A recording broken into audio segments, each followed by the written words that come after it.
एक आदमी ने एक बहुत ही सुंदर लड़की से शादी की। शादी के बाद दोनों की जिंदगी बहुत प्यार से गुजर रही थी।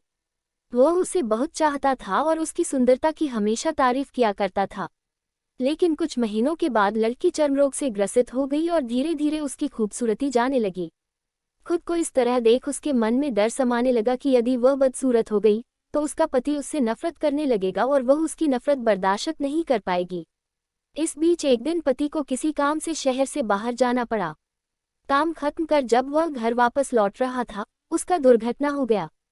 दुर्घटना में उसने अपनी दोनों आंखें खो दी, लेकिन इसके बावजूद भी उन दोनों की जिंदगी सामान्य तरीके से आगे बढ़ती रही। समय गुजरता रहा और अपने चर्मरोग के कारण लड़की ने अपनी खूबसूरती पूरी तरह गंवा दी। वह बदसूरत हो गई, लेकिन अंधे पति को इस बारे में कुछ भी पता नहीं था, इसलिए इसका उनके खुशहाल विवाहित जीवन पर कोई प्रभाव नहीं पड़ा। वह उसे उसी तरह प्यार करता रहा। एक दिन उस लड़की की मौत हो गई। पति अब अकेला हो गया था। वह बहुत दुखी था। वह उस शहर को छोड़कर जाना चाहता था। उसने अंतिम संस्कार की सारी क्रियाविधि पूर्ण की और शहर छोड़कर जाने लगा।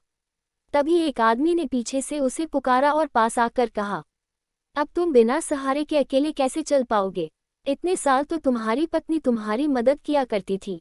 पति ने जवाब दिया, दोस्त, मैं अंधा नहीं हूँ, मैं बस अंधा होने का नाटक कर रहा था, क्योंकि यदि मेरी पत्नी को पता चल जाता कि मैं उसकी बदसूरती देख सकता हूँ तो यह उसे उसके रोग से ज़्यादा दर्द देता।